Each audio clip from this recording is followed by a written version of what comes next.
Kebumen mendadak gempar. Bukan pesugihan. Bukan mitos. Kolam Arapaima di pinggiran desa memuntahkan 19 mayat perempuan.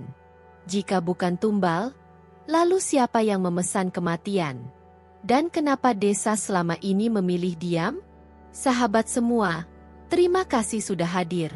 Sebelum mulai, jangan lupa subscribe, like, dan share cerita ini biar makin banyak yang waspada dengan kejahatan di sekitar kita. Semoga kita semua diberi sehat, rezeki halal, keluarga tentram, yang sedang diuji semoga dimudahkan urusannya. Asal kota Kebumen, Jawa Tengah siap? Kita mulai. Desa Sumberjati sejak lama terkenal tenang. Pagi hari kabut tipis menggantung di pematang, ayam jago saling sahut, dan di tengah hamparan sawah berdirilah peternakan Arapaima milik Pak Sarwono. Kolam-kolamnya dalam, air coklat tua beriak pelan oleh aerator rakitan. Arapaima itu kuat di air keruh. Manusia juga harus kuat saat keadaan tak bersih. Ucap Pak Sarwono kerap kali, dianggap warga sebagai nasihat hidup.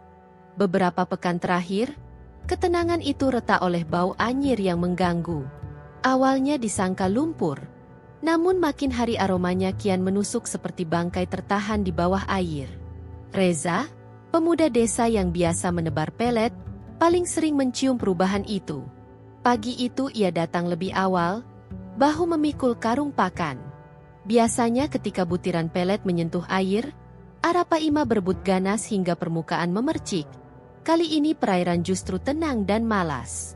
Reza menahan napas. Aerator tetap berdengung, tapi gelembung-gelembung yang naik membawa aroma busuk lebih tajam dari kemarin. Rasa tak enak merayap di tengkuk. Di tepi kolam tergeletak bambu panjang yang biasa dipakai mengaduk pakan. Ia mengulurkannya ke kedalaman, mengusik dasar berlumpur. Ada sesuatu menyangkut. Tarikan pertama gagal. Tarikan kedua membuat air berputar, lumpur terangkat, dan sepotong kain gelap muncul dari keruh. Saat bambu diangkat, kain itu masih terikat pada bentuk berat yang enggan lepas. Reza menguatkan pegangan, menyeret ke tepian. Yang muncul berikutnya membuat lututnya lemas. Sebuah lengan manusia, membiru, dilapisi lumpur yang menetes perlahan ke permukaan. Teriakan pecah, memecah pagi yang semula hening. Dalam hitungan menit, warga berlarian berkumpul. Ada yang menutup wajah dengan selendang, ada yang mengucap istighfar terbata.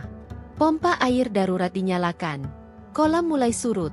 Namun setiap jengkal surut justru memperlihatkan lebih banyak horor. Helaian rambut panjang, potongan kain, kontur tubuh yang saling bertindihan di dasar. Bisik-bisik pesugihan menyambar cepat, menumpang ketakutan. Kolam Arapaima memang dalam, tak heran dipakai menaruh tumbal. Celetuk seseorang. Yang lain menukas, jangan menuduh, tunggu polisi. Lurah Darmawan datang dengan rombongan perangkat desa. Wajahnya teduh, suaranya tenang, seakan terbiasa menghadapi darurat. Mohon tenang, area kita pagar. Jangan ada yang masuk. Semua diserahkan ke pihak berwenang, katanya. Ucapan menenangkan itu meredakan keributan. Namun sebagian warga menangkap sesuatu yang janggal, ketenangan yang terlalu sempurna. Sementara itu, Reza terduduk di bawah pohon jati, tangan masih gemetar, telinga berdenging oleh teriakan barusan. Di kejauhan, aerator terus berdengung seperti jam tua yang menolak berhenti. Sumberjati seakan menahan napas. Bau anyir tak lagi sekadar gangguan, melainkan tanda dimulainya malapetaka. Tim dari kota tiba dengan disiplin dingin. Di antara mereka, Damar Wicaksono menerima penugasan memimpin penyelidikan awal. Posko didirikan di balai desa. Peta besar menempel di dinding, benang-benang merah siap ditarik dari laporan warga. Begitu melangkah ke area kolam Arapaima yang sudah dipasang garis polisi, Damar menyadari skala perkara melampaui kasus kehilangan biasa. Bau menyengat masih tinggal di udara, menempel pada pakaian, menusuk hingga ke rongga dada. Saat petugas forensik mengangkat kantong jenazah satu persatu, protokol dijalankan tanpa kompromi. Dokumentasi cepat, pencocokan ciri, pengamanan barang bukti. Namun pada satu kantong, Damar memberi isyarat untuk memperlambat. Resleting dibuka sedetik demi sedetik. Di balik kain penutup, tampak wajah perempuan parubaya, rusak oleh waktu dan air, tetapi garis pipi, dahi, dan lekuk bibir itu seperti melompati belasan tahun. Sukesi, nama yang selama ini hanya tinggal di bingkai foto, seketika hadir di hadapan kenyataan paling telanjang. Getar halus muncul di jemari, tapi perintah tetap mengalir jernih. Tutup kembali, labeli dengan kode, lanjutkan prosedur. Profesionalisme berdiri berdampingan dengan luka lama yang baru berdarah. Di posko, Damar menelaah laporan orang hilang dari Kebumen dan sekitarnya selama 10 tahun terakhir. Polanya mengerucut mencolok. Korban mayoritas perempuan dari keluarga sederhana. Titik terakhir terlihat sering berkisar di terminal, pasar, jalan temaram. Hilangnya berulang dalam radius yang, ketika dipetakan, membentuk lingkar rapat mengitari sumber jati. Dugaan, pesugihan, yang keras dibisikkan warga justru terasa seperti kabut yang menyembunyikan modus mekanis. Ada jalur suplai, ada titik transit, ada titik pembuangan. Kolam Arapaima yang dalam dan kru dimanfaatkan bukan karena gaib, melainkan karena praktis dan menyulitkan pelacakan. Nama-nama dicatat, tanggal dipasangkan, pin-pin ditusuk pada peta. Garis penghubung tumbuh seperti jaring laba-laba. Di pusatnya, desa yang tadinya damai kini tampak sebagai simpul kejahatan. Lurah Darmawan datang menanyakan perkembangan, tutur kata tetap ramah, menenangkan warga di teras posko, menyumbang logistik, memastikan semua terlihat normal. Justru disitulah keganjilan terasa. Ketenangan yang terlalu fasih menghadapi bencana sebesar ini. Malam menjelang, hujan tipis menabur atap balai desa. Aerator kolam di kejauhan masih mendengung. Di meja kayu, berkas menumpuk, foto-foto dicetak, perekam suara disiapkan. Penyelidikan yang semula dianggap penemuan mayat massal, beralih wujud menjadi pembongkaran jaringan.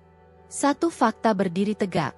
Jika kolam Arapaima menyimpan 29 tubuh, maka di luar sana pasti ada tangan-tangan yang bekerja teratur.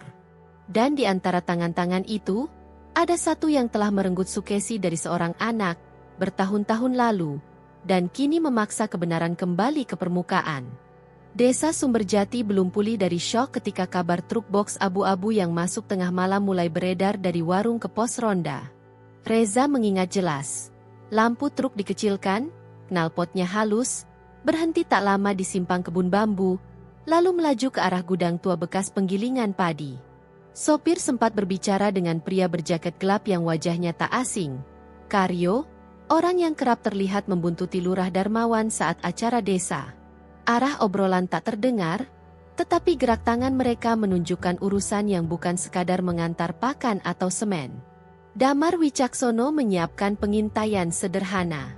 Malam berikutnya, ia mematikan lampu kendaraan jauh sebelum simpang, berjalan kaki menyusuri pematang. Gerimis menggantung, suara aerator kolam Arapaima di kejauhan seperti metronom. Tepat lewat tengah malam, truk yang sama muncul dari kabut tipis.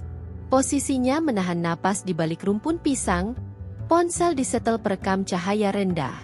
Pintu belakang truk berderit, terdengar benturan logam, bau obat penenang samar terbawa angin, dan sesuatu yang membuat kulit merinding. Ishak tertahan. Dua motor pengawal berputar mengitari gudang. Salah satunya mengarah ke jalur pematang sehingga Damar memilih mundur setapak, menahan langkah agar rumput tak berdesir. Plat nomor setengah tertutup lumpur masih sempat rekam, begitu pula profil samping Karyo yang menurunkan gulungan terpal dari bak. Pagi harinya, Pak Sarwono dimintai keterangan. Lelaki itu tampak letih, telapak tangannya kapalan, nada bicaranya konsisten. Mengaku banyak tidur sejak bau kolam makin menjadi, aerator diatur timer untuk menghemat listrik. Mengingat beberapa kali terbangun mendengar kendaraan besar melintas pukul 2, tetapi ia menganggap itu pengantar hasil bumi. Bahasa tubuhnya tenang. Mata tak lari, jawaban tidak berputar. Damar mencatat tanpa menghakimi. Peternak ini lebih mirip korban keadaan daripada pelaku, sekalipun tetap perlu diverifikasi silang. Sore menjelang, undangan makan malam dari Lurah Darmawan datang tiba-tiba. Rumahnya luas, dindingnya penuh foto derma, bantuan musyala, panen raya, santunan yatim. Meja makan rapi, percakapan ringan, semua terasa terkurasi. Di meja kerja samping, agenda kulit terbuka setengah, di halaman yang terlihat tercoret nama, Hendra Sasmita, catatan singkat, pengiriman, Ki 4, dan jadwal, pertemuan logistik. Damar tidak menyentuh. Cukup menyimpan visual itu utuh dalam ingatan. Saat pamit, Darmawan sempat bertanya dengan senyum ramah apakah penyelidikan berjalan baik. Jawaban diplomatis diberikan, tetapi ketenangan yang terlalu fasih itu justru menambah garis tebal di peta kecurigaan. Malamnya, peta di posko kembali dipenuhi PIN, rute truk, titik gudang, figur Karyo, serta nama Hendra Sasmita yang muncul di agenda. Semuanya mulai tersusun seperti gigi roda. Damar mengirim permintaan penelusuran aliran dana ke atasan. Bila benar ada uang mengalir ke lingkaran kepala desa, legenda pesugihan di kolam Arapaima tak lebih dari tirai asap yang menutupi bisnis gelap dengan jam kerja rapi dan jadwal yang presisi. Gerimis menipis saat jam melewati tengah malam ketika siluet pria-pria berbadan kekar bermunculan di gudang tua dekat jalur kereta barang. Dinding retak memantulkan cahaya lampu truk box abu-abu yang dikecilkan, udara mengandung bau obat penenang yang getir. Dari balik celah papan lapuk, Damar Wicaksono menempelkan mikrokamera saku. Di lensa, terlihat Hendra Sasmita turun dari mobil hitam, berjabat tangan dengan Lurah Darmawan. Percakapan mereka rendah, namun cuplikan kalimat tertangkap jelas, jumlah sudah sesuai. Kolam Arapaima tidak bisa dipakai lagi, siapkan tempat baru. Sesaat kemudian, nama Damar disebut dalam nada dingin. Kalau dia mendekat, singkirkan. Di belakang mereka, beberapa perempuan duduk meringkuk, tangan terikat, mulut disumpal kain. Sementara Karyo bolak-balik mengawasi dengan pistol terselip di pinggang.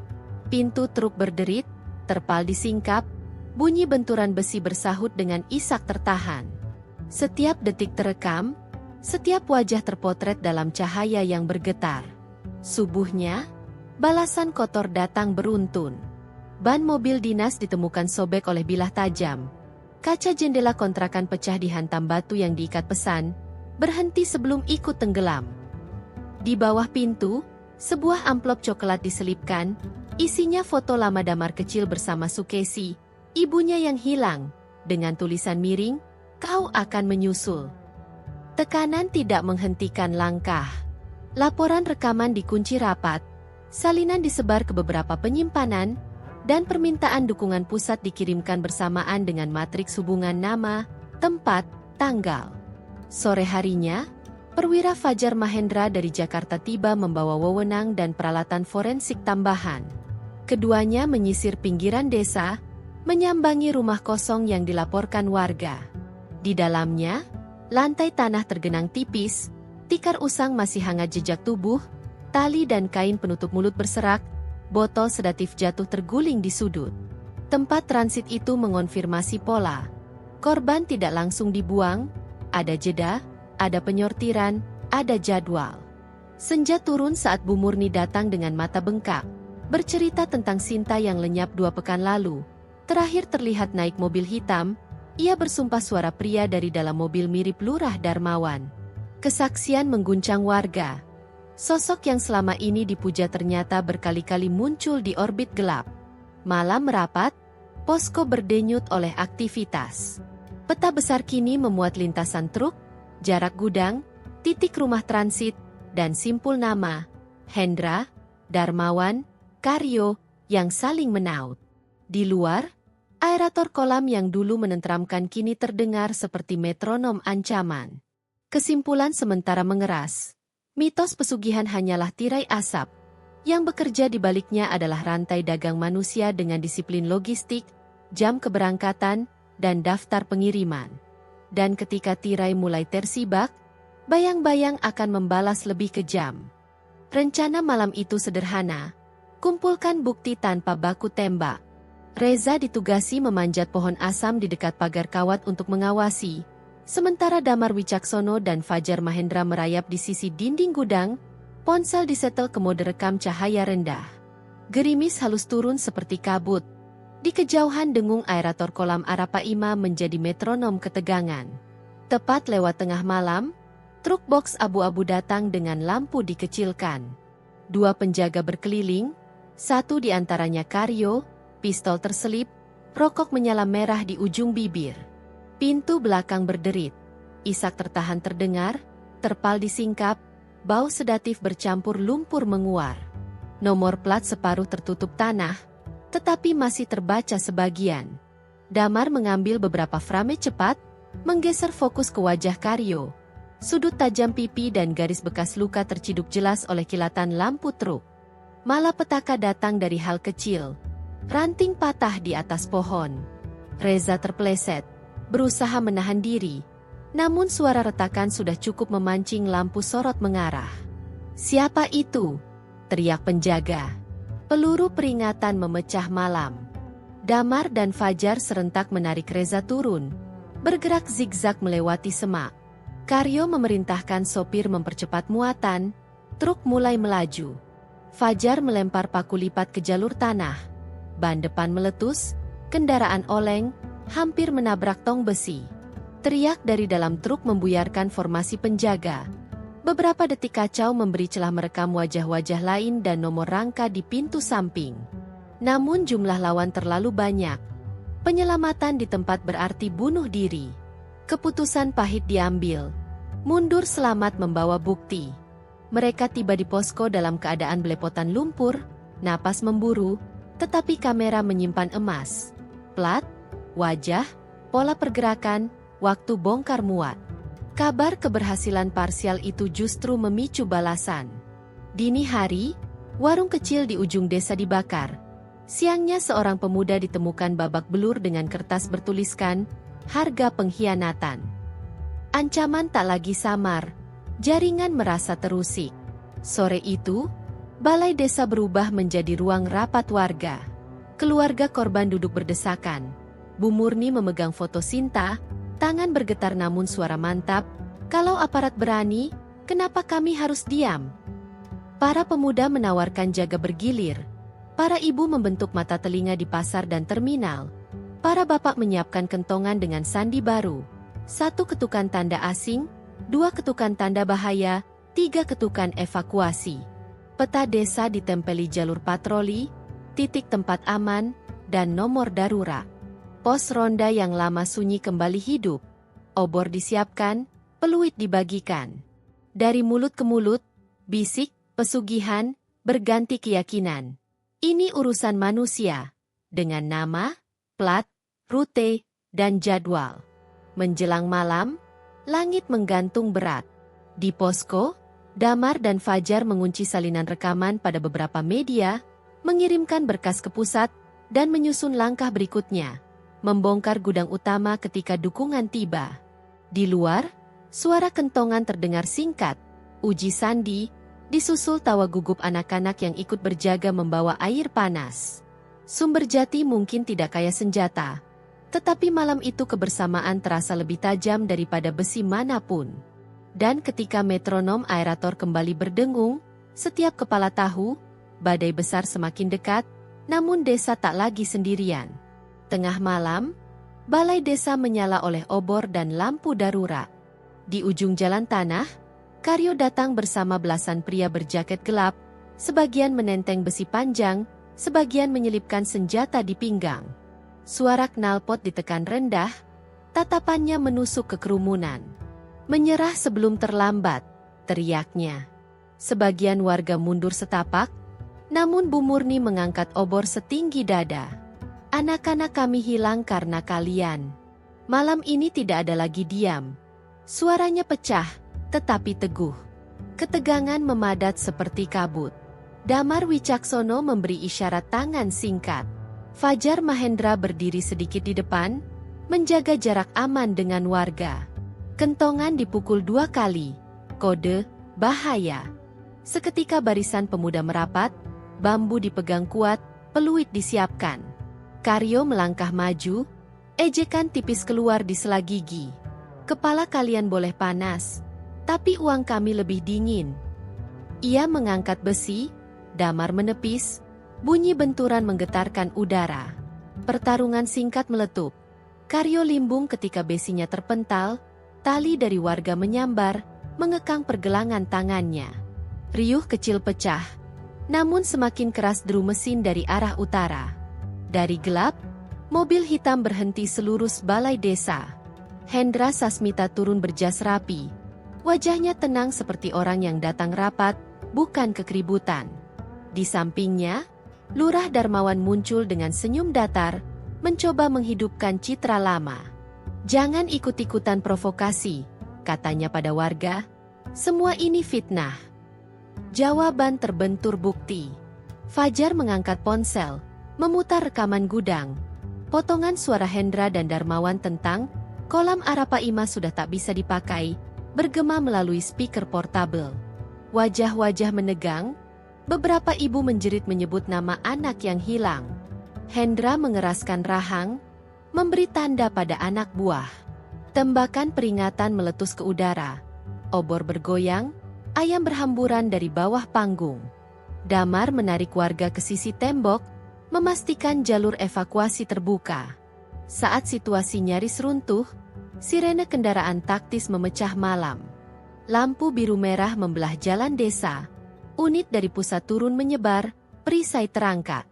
Perintah keras melalui megafon, letakkan senjata dan berlutut. Barisan Hendra goyah. Sebagian melempar besi, sebagian mencoba kabur namun segera diringkus.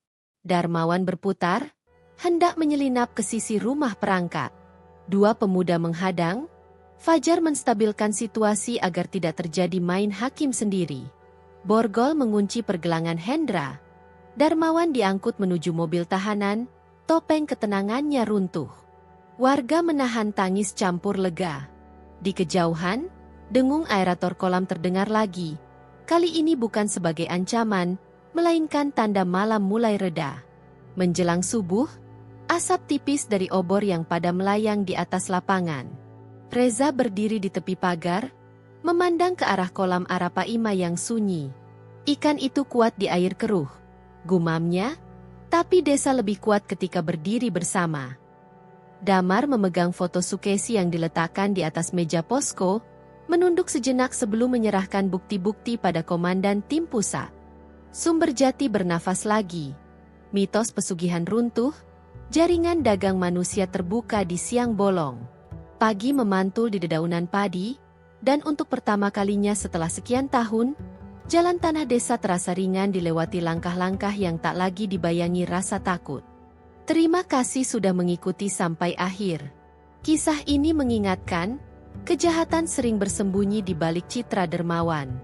Jaga keluarga, PK pada tanda-tanda, dan jangan takut bersuara. Kalau cerita ini bermanfaat, subscribe sekarang, like, komen kota asal kalian, dan share ke teman-teman biar makin banyak yang sadar.